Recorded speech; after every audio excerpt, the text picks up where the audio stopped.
This is So Life Wants You Dead, a show that explores the intersection of illness, disability, healing, and creativity. 7 years ago, I was told I would need an emergency organ transplant. Before they put me under, I closed my eyes and imagined myself writing. Now, all these years later, I can say that was honestly what saved me. Well, that and a brand new liver. I'm Nora Logan, and this is a podcast on how looking at death helps you live. Today's show is a conversation I had with my friend Christine Cestaro. Christine and I met working together in late night TV when we were both essentially still children. I asked Christine to interview me so I could share my story in a way that felt dynamic and interesting, rather than just ranting at a microphone for an hour. We talked about how my illness came about, how my community showed up for me during that time, and why I want to make this show. Here's the conversation. Hello and welcome to the first episode of So Life Wants You Dead. I'm your host, Nora Logan, and I'm here today with my friend Christine Cestaro, who will be interviewing me about my story. I'm a liver transplant recipient who had my transplant in 2015, and I'm starting this show to raise patient voices and to talk about disability, about illness, about the truth of what happens when you are hospitalized, when you live with a chronic illness, or have a massive surgical intervention. And so I thought what would make the most sense is to have someone who knows me really well, who was there at the time, to ask me some questions about what my story is. So, Christine, you have the floor. Welcome. Wow. I've never been given the floor before. So I feel like we should just start at the very beginning. I mean, you touched on it a little bit before, but what called you to make this? Like, why do you feel like this is an important thing for people who have gone through it and maybe for people like myself who completely had no idea what the journey was like until you went through this? Yeah, I mean, and I used to be one of those people, right? I got sick when I was 28 years old. I had never been sick before in my life. And I suddenly was thrown into this hospitalized existence over the course of 2 years. And I was sick for about 3 years. And I never really considered what it was like to be in that situation. And at the time, being a young person and having had a liver transplant so young, I felt really alone in it. And I started writing about it as a way to kind of dig myself out of the trauma of it, but also just to make myself laugh and to make myself feel less alone and to find community in the hopes that it would help me find community. And so from that, I was really moved to then start thinking about doing a show where I could speak to other people who have lived through similar situations, who have been in the hospital, who live with chronic illness or who have a disability, and learn how they heal. And a really cool side effect that I found through researching people who I want to be on the show is that so many people have this creative practice that they attach to their illness. So me writing my way through it and processing through just getting words down on paper, I found that other people have a beautiful art practice, or they write music, or they write poetry, or they make visual art and videos. And so it was this really cool confluence of things that happened. And I was like, I have to make a show about that. Yeah. And I think something like this is going to be really informative because just having known you, I have learned a ton. But I think before we get any further, everyone's going to be like, well, how did you get sick? Oh, yeah. And I think we need just to Yeah. talk about it immediately Yeah. because I think when something traumatic happens, everyone always looks for the why, usually out of a selfish place. Yeah. I think when something happens, you're just like, well, that couldn't be me. And I think your story is so unique um, because it could be anyone, Yeah. you know? And I think, and it's funny you say that. I feel like we've had a conversation about this before, and I definitely talk about it all the time, is like people ask me what happened in an effort to avoid it themselves. Yeah, which is insane. Like It's we have insane. to acknowledge that it's insane because does it matter? Yeah, Like exactly. whatever the reason, first of all, it's none of your business. Yeah. A, a million percent. But also people are so morbidly curious because they're so scared for themselves. And I know I do it too. You read about something terrible and you're like, oh, a person was, hurt on the subway. And I'm like, I don't take that subway. Yeah. So I'm fine. We're all just trying to like get Yes. get another day because of this. We have so much knowledge of all of this news. And I think, from an illness perspective, everyone's looking at it like, I feel so bad for you, but also, how did it happen? Because I'm scared it's going to happen to me, Yeah. which isn't fair. No, but it's human, It's right? human. Yeah. It's like we want to avoid death as much as we possibly can, Yeah, or sure. like the possibility of pain. Like, did you not take a vitamin so I can buy it and Yeah. then keep going? Or did you take one and did they Should I then? not take Yeah. vitamins ever again? Yeah, exactly. Yeah, so basically at the time I was working with you at the Tonight Show as a production assistant, and we have, I no longer work there, you still do. I had a hiatus and I went to Indonesia.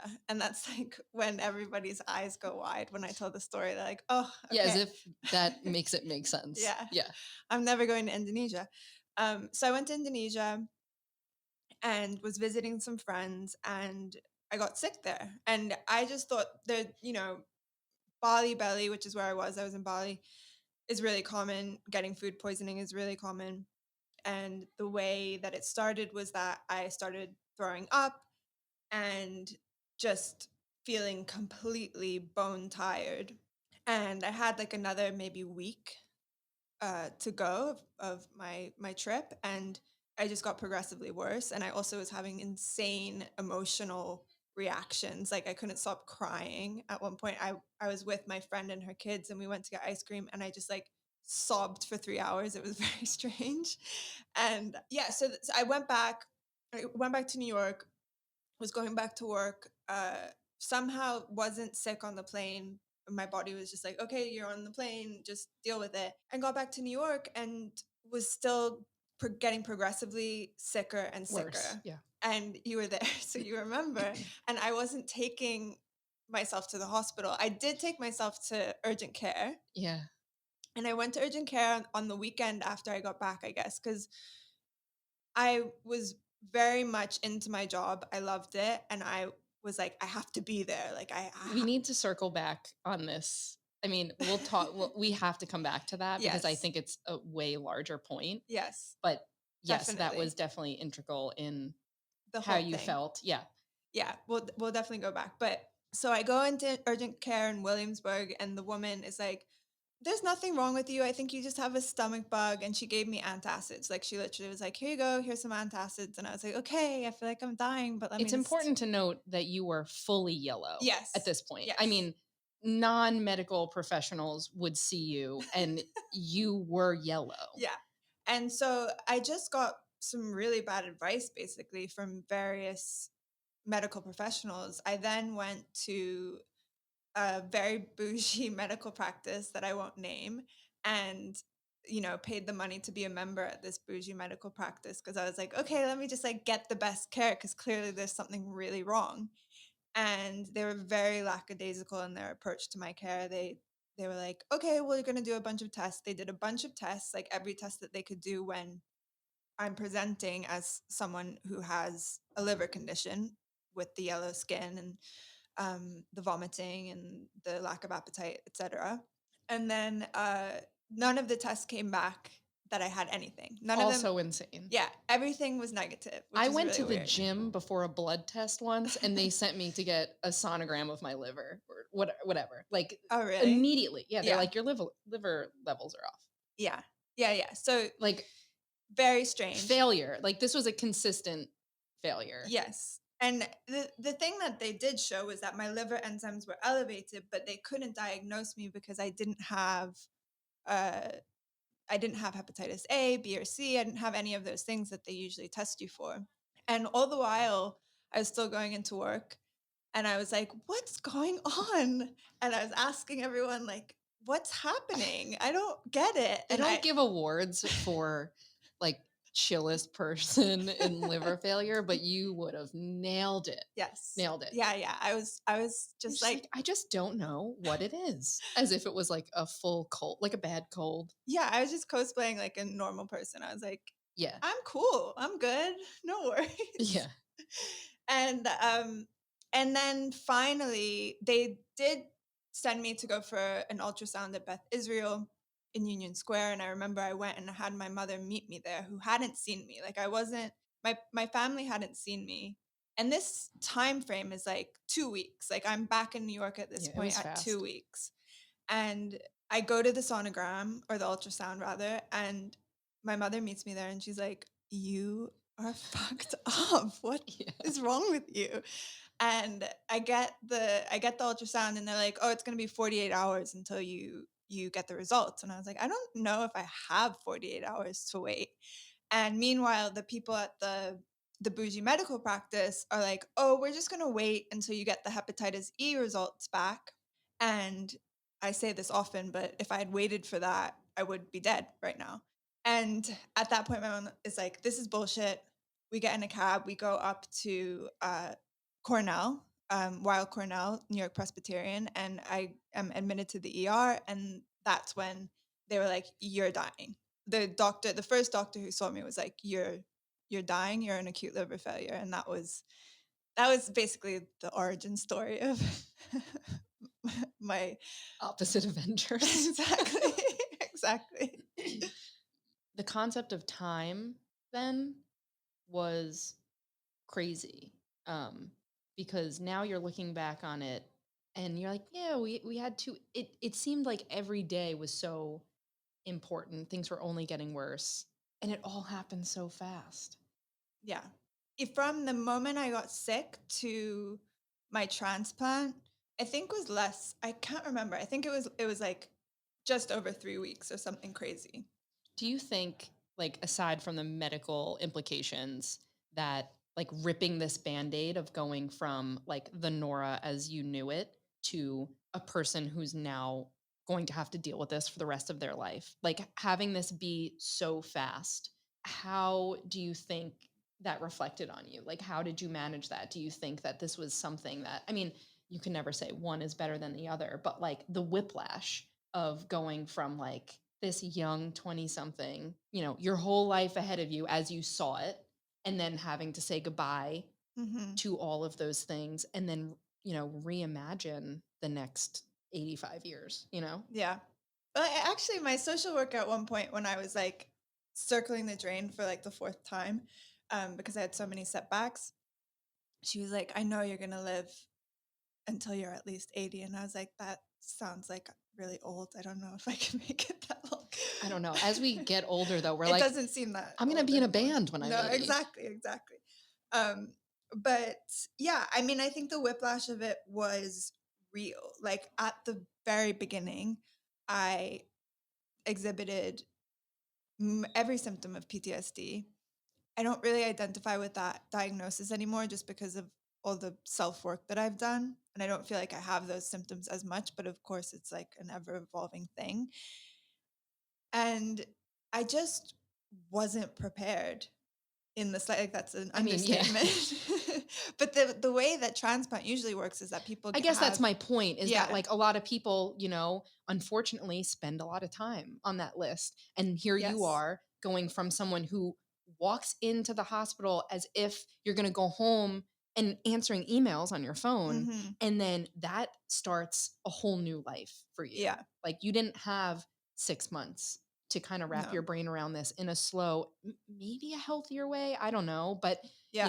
it happened overnight. Yeah. And that's the thing, like I'm never gonna know because it's just the way that it happened to me, right? Like I don't know if I would have been felt better about it if I had had a year to prepare and been given all the things that they usually give you for transplant because I literally went in through the back door and it was like I was trying to stay alive. Like I was like trying to do rituals to keep myself alive.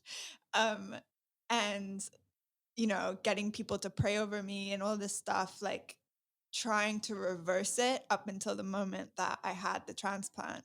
So I was like really in denial, but I had such little time to prepare that the denial was like, "Wait a second, I was in my friend's backyard last week drinking a beer. What the fuck?"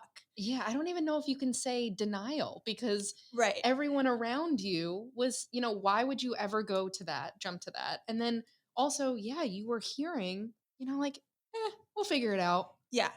Yeah, exactly. And Not your and entire life is going to change. no, and it was sort of, just bad luck really, of people telling me like, "Yeah, just wait to go to the emergency room. You'll be fine. It's fine. It's fine. It's fine. It's fine." And then it suddenly isn't fine, and I'm on death's door, and I am completely bewildered. So I think there's nothing that can prepare you for that sort of dramatic thing that happened. And also, I'm kind of grateful that it happened in that way because it's just the way that it happened. So there's nothing I can change. For a long time I didn't feel that way. For a long time I felt really hard done by, and like my life had been taken away from me. Yeah. Do you want to talk about the grieving process of like saying goodbye to your old self Mhm. and now welcoming in this new life?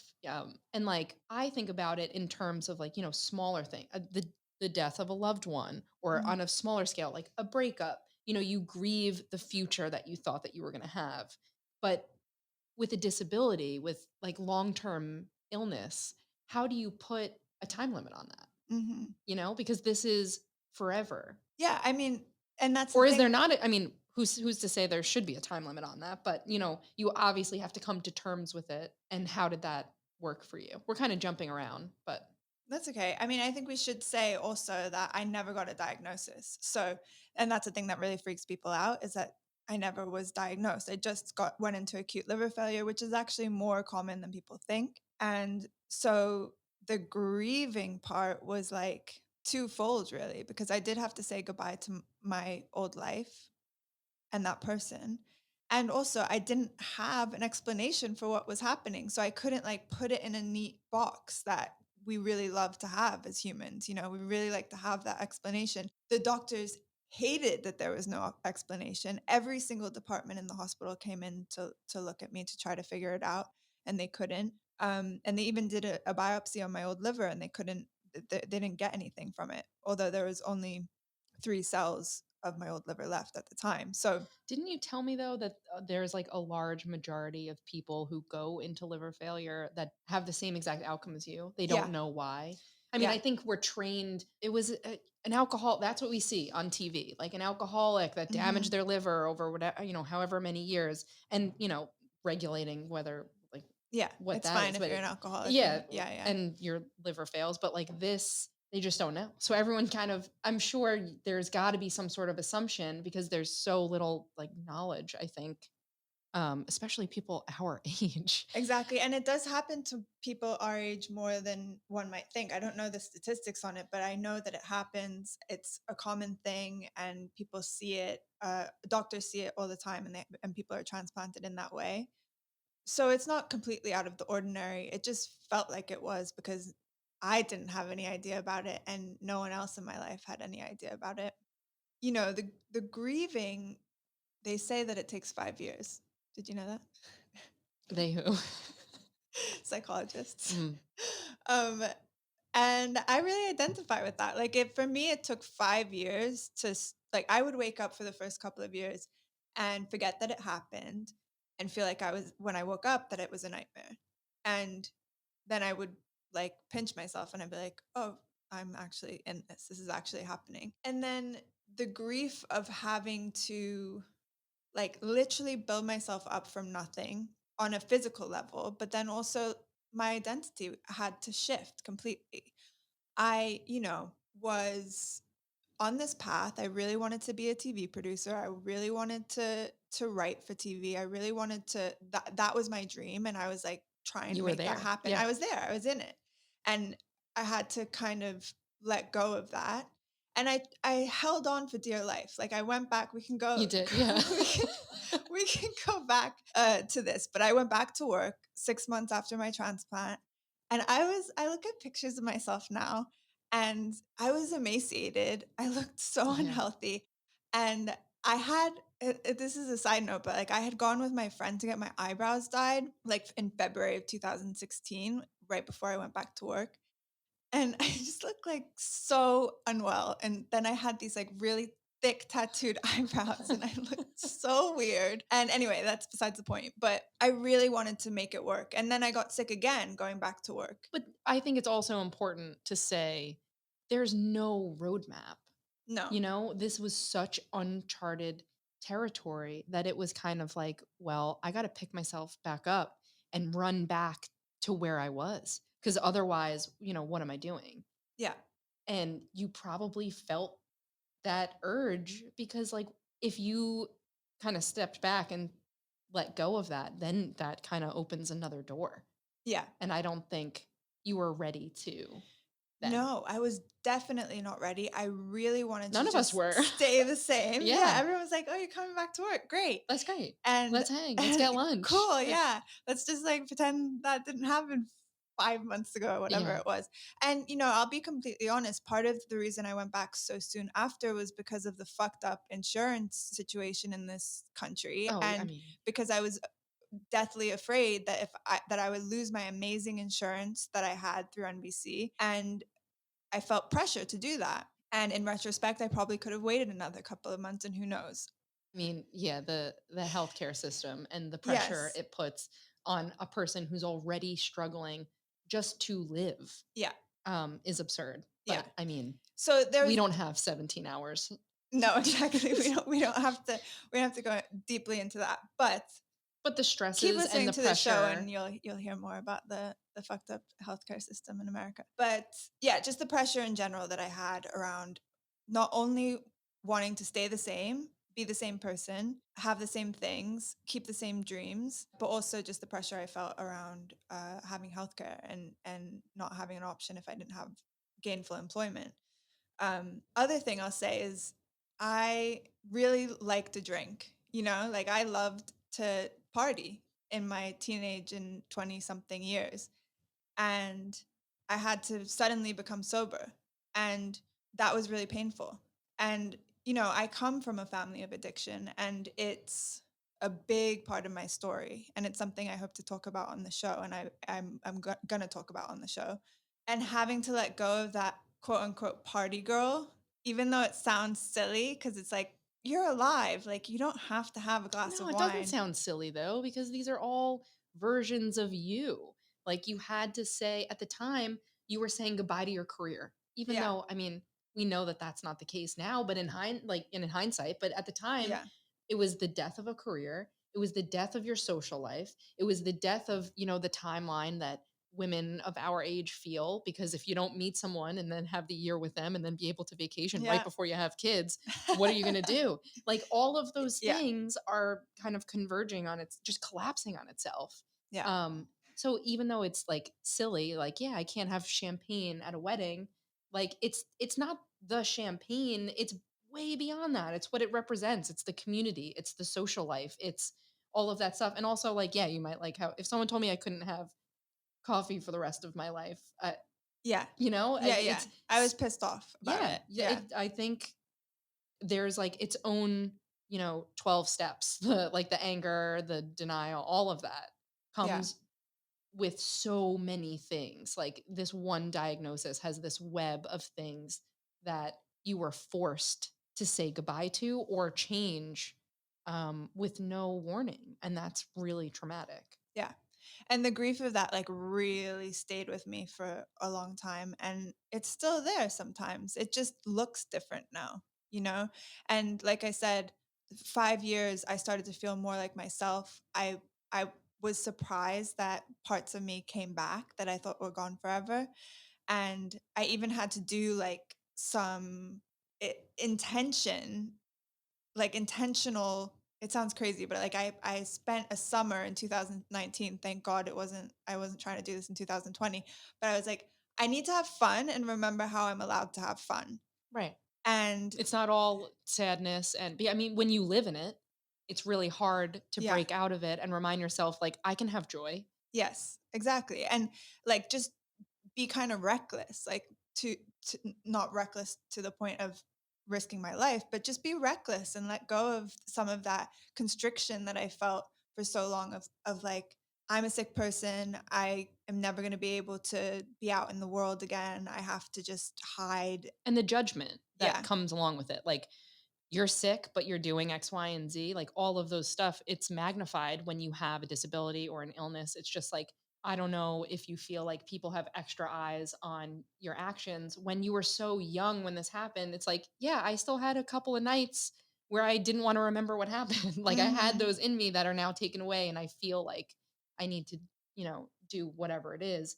But do you feel like there's a judgment? Like, the lung cancer patient who was a smoker, or the liver, person who loses their liver that's an alcoholic, like the judgment that comes with you doing whatever it is. Do you? Yeah, absolutely. I'm at the beginning, at the very beginning, and it really pissed me off, and I probably told you about it. People would say to me, "Oh, but you really like to party. Did you like did," suggesting that I did this to myself. And scientifically, the rate at which my liver deteriorated and how old I was, that would not have been a Of course. possibility. Like Yeah, that's it's not, ignorance. yeah. But a lot of people suggested it and it really bothered me at the time. And now I don't care because it's like you can think whatever you want. I But would still throw a truck at someone if they said that to me. but yeah, no, it's wild. And also, yeah, just experiencing judgment of like how I'm choosing to live. Like if I'm choosing to travel more or just how I'm choosing to spend my energy, I find that people do have judgments around it just because I'm supposed to be resting, but I'm also supposed to be living, Yeah. like that's the Can't whole spend the rest of point. your life like on a fainting couch. Yeah, exactly. And I spend a lot of time on a fainting couch, You so do. It's by choice though, and by that's what's choice, important. exactly. I think that's probably an important thing to speak to, is that judgment, because I'm sure a lot of people that are listening feel that way. Yeah. Yeah, and also I think that's the whole reason I want to make So Life Wants You Dead is I want to be the full spectrum of my humanity and like my humanness. And I also want other people who live with illness or who are in and out of hospital to exhibit the full spectrum of their humanity because we are still people. We still have personalities. And I think sometimes it gets lost in the shuffle of like, oh, you're just a sick person now. And like, you don't have hopes and dreams and aspirations and you don't have a full emotional life. You don't have a sense of humor anymore because you're sick. Right. That's the reflection that I've felt, and I think it's bullshit. Yeah. I mean, I think, especially with our relationship, that was the one way we were still able to connect. I mean, because you, all due respect, were a shell. Yeah. Like, Yeah. I'm sure, just hard, like you were dealing with so many things. To find the person, like to find Nora and all of that, was very hard. Yeah. But the only way that we could, see a tiny little speck of light, for us at least, was like the everyday bullshit, like the Mhm. ramblings, the joking, I think that was our lifeline, where it was just like, oh, okay, like she's in there. You don't have to be gentle with her. Like, you don't have to be gentle with words. Like, we can still talk, even if there were days when you couldn't speak. There were days when most days you couldn't type. Like, we were just Mm-mm. talking on voice notes and stuff like that. But Yeah. that was really important. And I think, for even for me too, yeah, your instinct is like, you want to whisper, Yeah. Yeah. I as was if about like to say. your ears are like, you just like everything Yeah. like automatically comes down here, Yeah. and you just are like, it's another beautiful day. Yeah. And It's like that therapy voice of yeah, like, don't shake anything, don't make any sudden noises. right. Yeah. I think, and the people I appreciated the most, I mean, I had an amazing community of people around me from my work people, from my colleagues to my friends to my family. It was unbelievable how people rallied around me. But, everyone was having their own experience of my illness and it brought up a lot for people. Yeah, I mean, it was scary. Yes. Like, it was very scary. Yeah. Yeah. And but the thing I appreciated the most, and I especially with you, you never treated me differently and you kept bringing the jokes, which I really appreciated because I the only way that I could survive within it was seeing the humor in the day to day because Yeah, what's the other it option? was so It dark. was so dark. But actually I'm curious how it was for you because we've never actually spoken about it I know really. we haven't. We had so many other things to talk I about. know. I think we were just so young. So I think the magnitude of something like this did not, like, even when it was really, really, really bad, it was so confusing because you never had someone go through that before. Mhm. So that was obviously really hard to like see your friend go through something this hard and something that you did not know how to navigate at all. And I think, your immediate instinct is, like we said, is just to be like really gentle. And I think you have to be really conscious to not do that because you're like, this person is so fragile. I'm going to mess it up. Mhm. And that time was just so weird. I mean, we can talk about like millennials and their jobs. And do you think that we are the last generation, or do you hope we're the last generation that has it programmed into our brains to not literally go into work while we're dying? Like, I think Mm. the reason also it took so long is because we were just like, but you go to work, you get Yeah. up and you go to work. It sounds like we are like going to war. Yeah. Uh, it's absurd. No, and I should say that I was the office PA and my responsibilities were sending out a weekly email about pizza and Let's not downplay the importance of the pizza, though. I mean, to be fair, everybody loved the everyone email. loved the pizza. We still do. Yeah.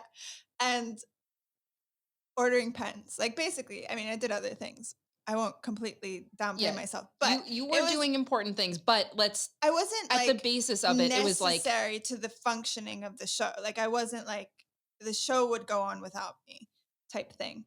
And I just was so blind to taking care of myself that I refused to stop for a minute and be like, no, this is bigger than me. This is bigger than my job. I need to take myself to the hospital. I just refused to do it. And I think it was also like going back to that grief, I was like slowly accepting that I was going to be in this insane on some level grief for a long time. So I didn't want to let go of it, but in that in the period of time since that happened, which was now coming up on 7 years ago, I've seen so much change in regards to the cultural conversation around work and how people are taking more rest and they are setting boundaries. And especially in the pandemic, we've seen it so much with the great resignation of people realizing that they can't keep living like this because everybody's burnt out and it adversely affects health and it's not a way to live. And I hope that we're the last generation that is programmed in that way, but I still see it all the time in my own impulses and the people around me. So it's hard. It's hard. That conditioning is deep and it's patriarchal. It's thousands of years old, and we're not going to just shake it off anytime soon, I don't think. But I'm hoping that things start to shift in a more restful direction uh, as we get more and more information. And honestly, the sad thing is that more and more people get sick, you know, from stress and from working themselves to the ground. So I don't know. I hope so, but I know that next time in the next lifetime when I'm dying, I won't go to work. you won't be like, hang on, there's not enough paper in the copy room. Exactly. I must go.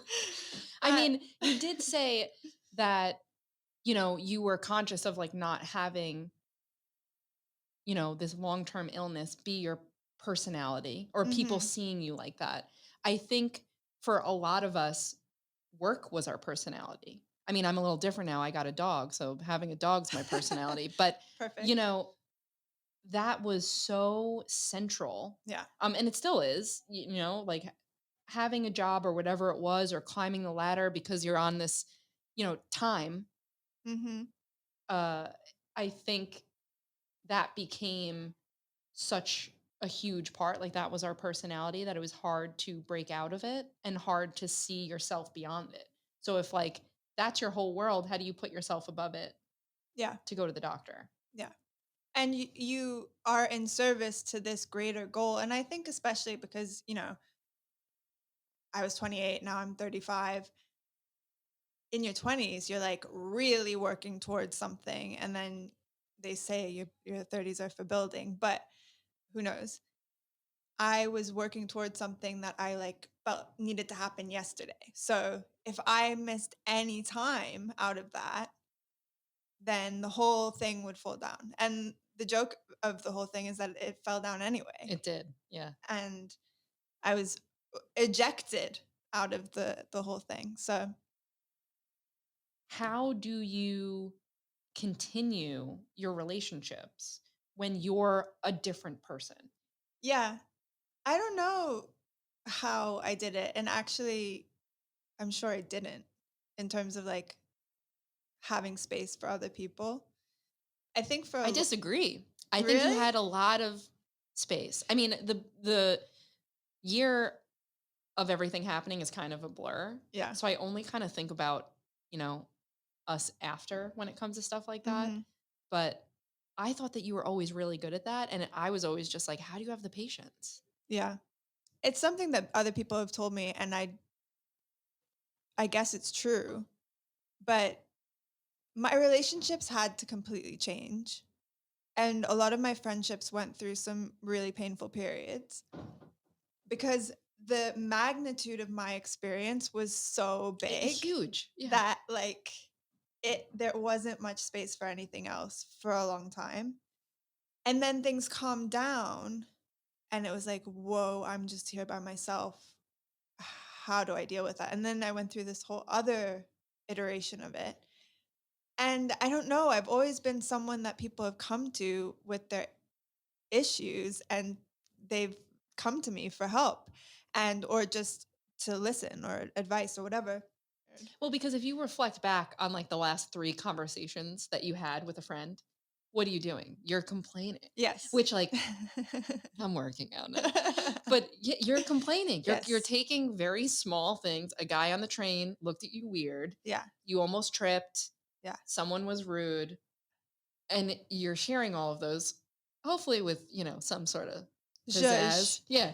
But that's what it is. Yeah. So then all of a sudden you have this person that's gone through like the realest stuff that you can possibly imagine. It's got to be tough. And I imagine a lot of people listening who are dealing with these kind of things, maybe they're just going through it. How do you kind of navigate these new relationships? Like, Yeah. did you address it? It depends on the person, right? Like I had and have a lot of close friendships, and I'm lucky to have those. And with some people, we were like in it and talking about it the whole time and dialoguing about it the whole time. And then with other people, it happened 2 years later, and it was a case of having to rehash stuff that I had already worked through, but they had their own experience of my illness and needed to be heard in that, and I get that. And I don't think that there's a roadmap. There's not a roadmap for any of this. But the thing is, you aren't alone in it. Like people who are going through serious health stuff, odds are there's someone else who's gone through the same thing.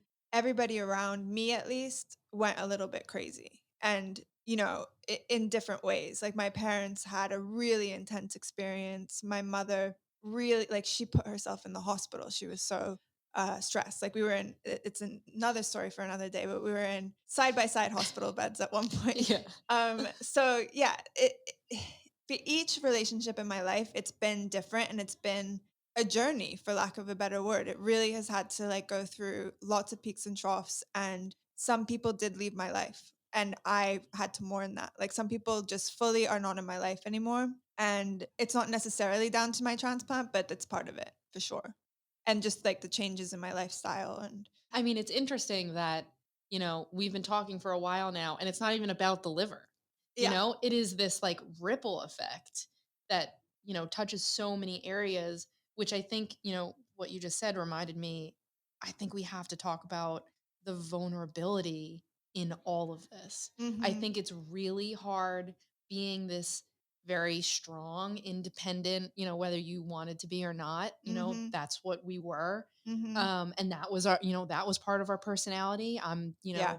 I have my job, I'm supporting myself, I'm having fun, I'm like the New York City millennial dream. And then, boom, you have no choice but to go back to, being a kid and Mhm. relying on your parents, relying on your friends for some really vulnerable stuff. Oh my god. Yeah. Nightmare. It's a nightmare. It was a nightmare. I was living in Greenpoint with a roommate. I did whatever the fuck I wanted. Anytime. Answered to no one. Answer to no one. And I was extremely, I'm an only child and I was independent my whole life. And it was the most humbling thing I've ever been through. One of my best friends who is an occupational therapist. She was there with me in the hospital a lot. And at one point she had to shower me. Like I was fully naked, swollen. I had become Open wounds everywhere. open wounds, black and blue all over my body, and I didn't shower for like the first I didn't know that I could shower for a really long time in hospital. Like My butt's gonna fall off yeah, if I. like they did like you know, bed showers. I'm forgetting the name, but you know what I mean, like a Yeah. spot cleaning or whatever. It's I'll tell you what, it's definitely not spot cleaning. They brought out the Dyson and did a once over and it was fine. Yeah, they put some Tide on me. A Swiffer wet jet once a week and I was good to I was go. good. But yeah, there came a point where I really needed to shower. It was after my transplant. And my friend stood there with me, showering me. I was sitting in a chair, and it was a situation that I had never been in and have not been in since. And I had to rely on her for her kindness and generosity to show up for me in that way. And that must have been scary for her too, to see me like that and also have to essentially clean me like I was a baby. And I have so many other stories like that of having to rely on my parents who don't like to cook, who did not expect their 28-year-old to suddenly be back at home having all these dietary restrictions and needing to eat 90 grams of protein a day and having like all the. It's a full-time job for everyone Yes. involved. Yes. It's so much work. And I was someone who really didn't like help. I didn't like getting help. I could do everything myself, like you said, willfully independent. And I just had to surrender to it. I had to surrender to the help, and luckily I had a ton of it. And I'm fully aware still that that's not always the story. I had so much help, not only from my family, but work showed up for me in a big way. I got so many amazing food deliveries to the hospital from my place of work. And it's a huge lesson in leaning on community. And it's something we've seen in COVID too, of like really needing to be there for each other in this interdependent way. But it taught me how to lean on other people and accept that and be vulnerable in that and allow for that to feed me rather than feeling guilt. What kind of friendship is like, hey, we're cool as long as everything goes perfectly, Yeah, no, exactly. you And know? and as long as like I'm doing something for you, you have to do something for Yeah, me. no That's one's not keeping how no score. one is keeping score. So let's go back to going to the hospital. Okay. Let's just talk about that because I feel like that's its own, like being a patient. You didn't just like go to the hospital. That was like your Marriott. Like Uh-huh. you were a full-time resident Yes. and that's really hard. I mean, you talked about the food deliveries, like Yeah. there's so many small things that you don't think of that are probably very overwhelming for people. So can you talk about just like getting there post surgery and just realizing that this is now your room and board for Yeah. the foreseeable future? Yeah, I mean, the whole time at first, at least, I was trying to get out of there and they You let were me. frequently trying to Yeah. break out. Yeah. I did break out once. That was the second time That was the around. second time around. Yeah. I broke out to go work on a shoot and had like an IV hanging out of my arm. It was the most insane thing. And it was from basically in retrospect, I had steroids and induced mania. So I was like, I'm breaking out of the hospital and this is normal. Yeah. And everybody co-signed because everyone was like, okay. Yeah, okay, she Um, needs it. but yeah, from the very start, I was trying to get out and they did let me go home and then I got sick again and I had to go back in. And I dubbed the hospital Club Cornell because it was like my club quarters. Yeah. um uh it was the intricacies of being a patient in the hospital when you're there day in day out. It's I mean, like, that's how you got here. yeah, yeah.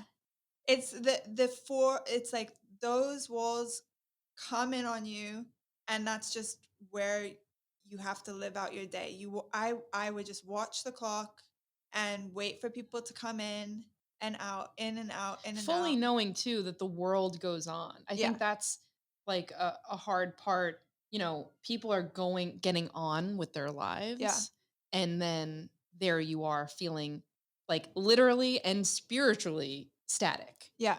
Yeah, and I had no, like, you have nowhere else to go. You have your room, and even when, at least this was my experience, when you wanna take a stroll around the nurses station, everybody has tabs on you. So like, "Oh, what are you doing? You're taking a stroll around the nurses station?" And I'm like, "Yeah, what does it look like I'm doing?" So it's sort of this constant monitoring, and even if you're gone for, I didn't leave the hospital, by the way.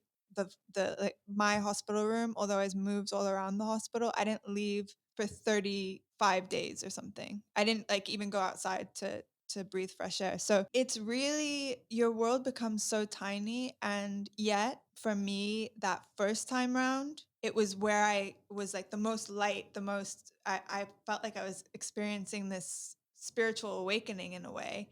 And then of course I came back down to earth, and also it was the painkillers. But But like, yeah, that connection was so funny. important.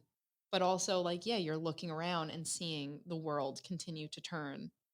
Like, how did you, like, did that make you feel angry? Did that make you, like, how did you kind of shake that? It took me much longer than my hospitalizations to shake that, because I felt like everybody was moving on with their lives and becoming more successful, again with the obsession with success and my job and the rest of it. Arguably surviving. Yeah, exactly. You know, I would have to put that at the top.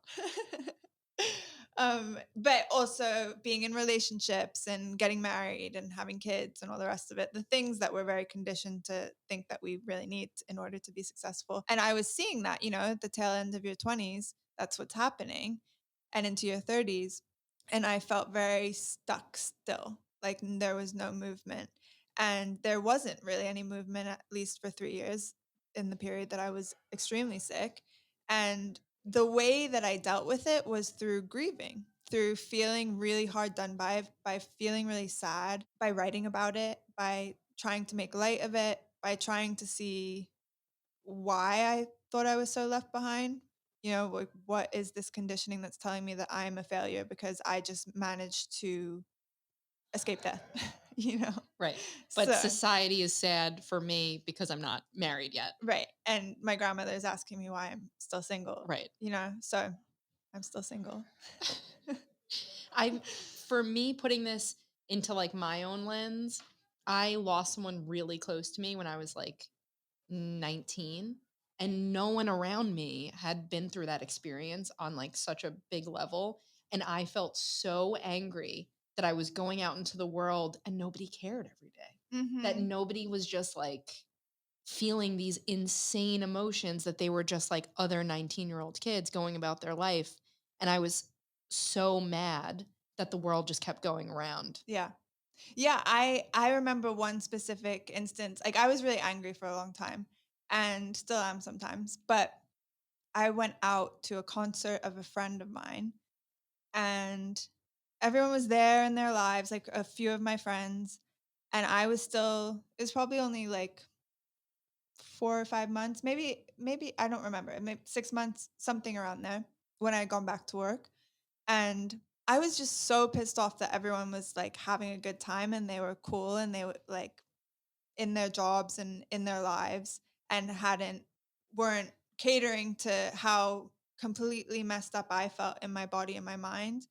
And I acted like a complete asshole that night, to the point where my friend was like, "Are you mad at me?" And I was like, "Yeah, I kind of am." Even though I wasn't mad at her, I was just angry, and I Right. needed the world to know it. I mean, I had a lot of anger. I, like, shouted at people in the street, and that's not particularly my That's not thing. really your brand, no. No. But in New York, less weird. Yeah. Do you wanna talk about how things change for you on your outlook? Like, did you have if people don't know now, they're gonna eventually know. You are very spiritual. Yeah. You are the person who would, like, go to one of those retreats where they don't speak. Have you been to one of those retreats where they don't speak? I feel like if you haven't, you will be Yeah, I'm there. I'm planning on it. I have Yeah. been silent, yes, I Yeah. have been silent. What's that like? Uh, I have been silent. Yeah, there have been times in my life where I've been silent. So I think that that's important to know, like, to get Yes, it out. Like, that's a for huge sure. part of who you are. Yes. And, do you find that that was a really important thing? Did that carry you through? Did that change your just general outlook? Did this whole experience kind of spin you around and put you in a different direction? Yeah, it absolutely did. I was pretty spiritual, I guess, before just because my family, uh, they're kind of weird and they started doing yoga in like 1982, whereas everyone else started doing it in like 2005. Um, so I was always familiar with meditation and they have a pretty rich spiritual lives themselves, although we're not particularly religious. And then in my illness, I just kind of lost touch with anything. Like I've always been really into astrology. And at one point I remember being like, that's complete bullshit. I'm dying. Like I don't want to think about the planets. Like I would get emails through and I'd be like, no, this is not real. Although I've done a 180 on that again because I'm really into astrology. She's back, Again, I'm baby. back. I'm back.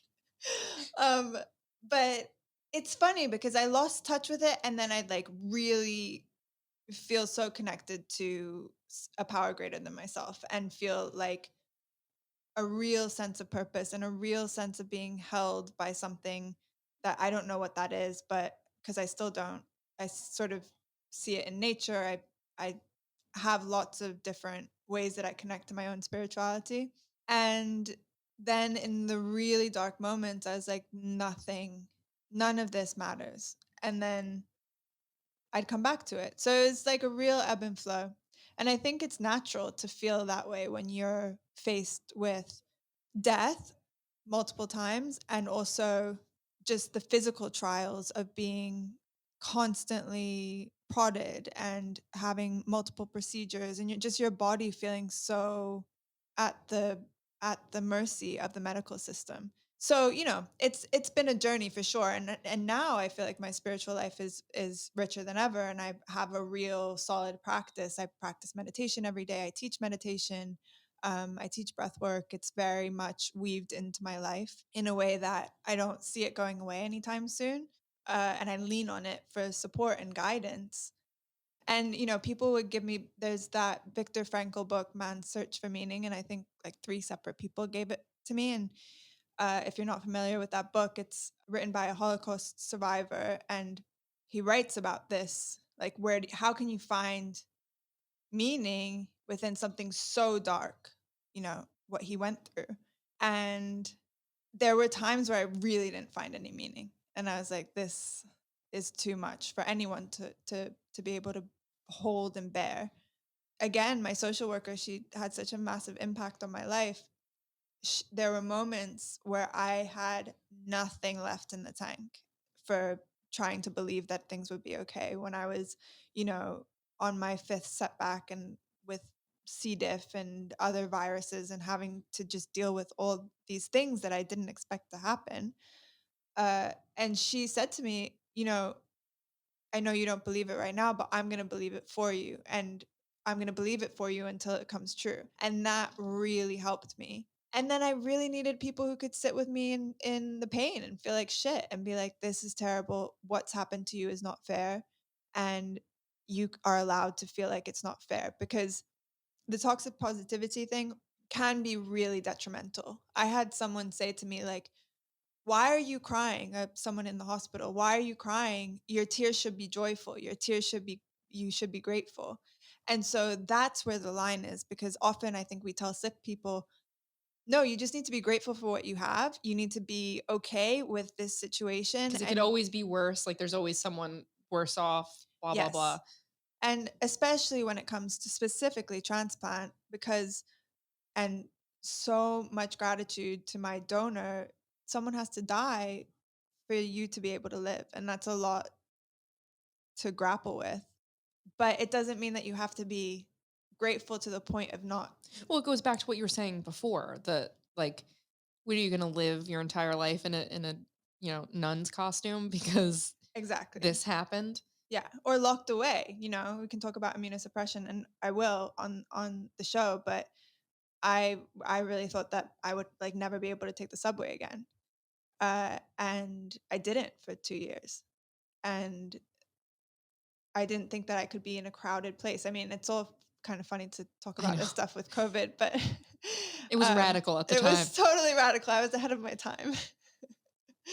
But yeah, it's a fine line, and I think it's something that we need to have more conversations around when it comes to the patient experience, because sure, your life can be saved and that's great, but to tell people that they need to blindly be happy for it doesn't make any sense, because it doesn't line up with what the intricacies of trauma actually is in the body. It really doesn't always feel like that. Yeah, I think it's a matter of something. It's not black and white. It just Yeah. lives in the gray. Yeah. And I think also, just it helps to make light of your situation and just power through, right? Like, it helps to just laugh about the horrible things that can happen to you in the hospital, but it also you really need to cry about it, because it's too much sometimes, for too much too soon, and people are told. I know from my own experience and from other people's experience, people are told when they're crying in the hospital that they should stop, or they get a consult called on them, and it makes no sense. So, yeah, it's complicated. There's no one straightforward answer to it. So did you feel like a burden of, like, having to carry that when you're not fine yourself? I think it depends on the person, and it depends on, yeah, what it was. I think sometimes, like, my mother had a lot of emotions that I had no time for, and it's complicated because mothers and daughters are complicated. And she's the And closest to you and yes, the closest to the situation yes, and she had to witness it on a level that no one else did. beyond what you did. Like, you'll never see her perspective. So, Absolutely like, not. the And we stuff definitely that don't yeah, yeah. see eye to eye.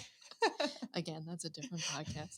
But, she experienced things that, I mean, we talked about it before, like her own trauma associated with seeing those staples, seeing you when you didn't even see yourself. Yeah. And also the waiting, it was like a 10-hour surgery, having to sit and wait for everyone. I know that people were, like, on the edge of their seat, wondering if I was gonna Drama be was high. be Yeah. alive. Yeah. Yeah. So yeah, I definitely felt annoyed. I think the word would be annoyed sometimes, that people felt like their emotion was important when it just wasn't. Um, and it felt like a burden to me. But people were mostly respectful. Like, I would have people come in and visit me. I had lots of visitors, which was great. And I could often see, like, how intense it was for them. Like, Yeah. how is it for you when you would come visit me? Terrible. Yeah. Terrible. I mean, also because we talked about this, it happened in an instant. Yeah. Like, this was not some, like, prolonged illness. You get used to someone. It was like you went from dropping 50 pounds to being like a skeleton to then being, you had so much water. Mhm. Your body was like ripping open. The biggest staples I've ever seen in my entire Yeah, life. it's wild. Absurd. Yeah. Um, and that's crazy. And again, for someone who's insanely emotional, It was terrible. Yeah. But what I remember for the most part was that people I could kind of see people holding it in. I remember one time my friend Bettina came to see me and she had just come from the airport. She came straight from the airport to see me with her suitcase and she was like wearing this really cute little outfit with like little shorts. She's like such a pocket rocket and she comes into the room and speaking of spirituality, I had my shaman who I used to work for, he You was had there. everyone. I I feel like had it's everyone. I important. had everyone. We had, like, literally, if you thought that you spoke to God, come on in. Oh my god. You are welcome. I had every sect, every All religious of it. person, I had every type of healer come in and try to help me, and they did. And so he was there and he was just coming to see me. He wasn't necessarily doing any sort of healing, but he had just come to see me. He was my friend. I used to work for him. And she comes in and I get up to say hello. And at that time, I had tubes coming out of both sides of me and filling up these bags of blood, basically. Yep. Yeah. So it was pretty shocking to see anyway, but they hadn't come to change the bags for a while. So I get up to say hello to Bettina, Oh, no. and Itzhak is his name. He was standing there, and he also didn't really it's not like he was that familiar with this situation either. So he had a look of shock on his face too when I stand up and one of the bags bursts and there's blood all over me, all over the floor. Luckily my other friend Karina was there and she's the occupational therapist and she like jumped too and so did my mother and everybody helped me clean it up. But Bettina's there in her like cute little outfit with her suitcase just from like I don't know, she's somewhere in Europe and she's like the first time she's seeing me, look of shock on her face. It's actually like look of shock on his face and I'm just standing there like nice to see you. Yeah, this is our reality. Yeah, and they're holding it in, and I there are lots of times where I think people didn't expect necessarily for it to look so shocking or be so shocking and didn't burden me with their emotions. And then sometimes they did and it did feel like a burden, but it was also such a ridiculous situation that how people are just going to act the way they're going to act. But there were some dramatic moments for sure I mean, with people. I think this podcast is so important because it kind of reminds me of like, you don't know any of this stuff. You don't know what it takes to have a baby until your friend has a baby and is like telling you all the details that you would never talk about. Yeah. And it reminds me of just like coming to your hospital room with I mean, again, we were so young with Young. no concept. It was just kind of like, here's fuzzy pajamas and just like stuff that at that point, like you could fit into fuzzy pajamas. Like you were in a gown with Yeah. tubes. And, it's that sort of thing where people are just so uneducated about, I mean, how to be a patient for one, like the what you're Mhm. talking about, Yeah. and then also how to kind of just like go through it from the outside of just what that person is going through. Like your Starbucks gift card, Absolutely. Like doesn't go what so what far. what do people need? Yeah. And how do they need you to show up for them? And what what does the patient experience actually look like? And that's exactly why I'm doing this show because I think it's different for everyone too, right? Like going back to that humanity, everybody has their own experience and they're human, so they're going to have a different experience from me to the next person to the next person. But the important thing is to talk about it and have these conversations so people feel less alone because I felt really alone even though I had so much community around me. I felt so singular and terminally unique and I'm absolutely not. There's so many people out there who have had similar experiences and continue to. By the way, I you and some other people at the Tonight Show gave me a Forever 21 sweater that I still wear to this day. So that was See, pretty that good. sounds That was good. ridiculous. Like talking about it now, we were like, what does she need? A Forever 21 sweater? So But yeah, why don't we talk about, I mean, the biggest takeaway here, which is the donor list, something yes. that neither of us, put stock into. Mhm. until this whole thing happened. What do we need to know about it? Why is it so important? I mean, obviously, Yeah. but why don't we talk about that? Yeah, I mean, there are number might be different, so I may correct myself, but I'm pretty sure that there are 112,000 people on the waiting list right now for organs in the US. It's a huge problem. 17 people die every day from not receiving organs that could save their lives. It could be fixed basically tomorrow, but of course, we know that that's not how things work because right now it's an opt in system. So people have to sign up for it and give consent in order to be an organ donor. If it was an opt out system, it would be a much better situation. They switched to that in the UK and the organ donor list went way down. Of course, you need to notify your family members because if for whatever reason your family members aren't notified of it at the time of your death, they'll basically have the final say. It's an issue that isn't really talked about because I think transplant kind of freaks some people out. They think it's kind of fictiony. It's like someone else's organ is in your body. Like, Well, also to come to terms with it, you're dead.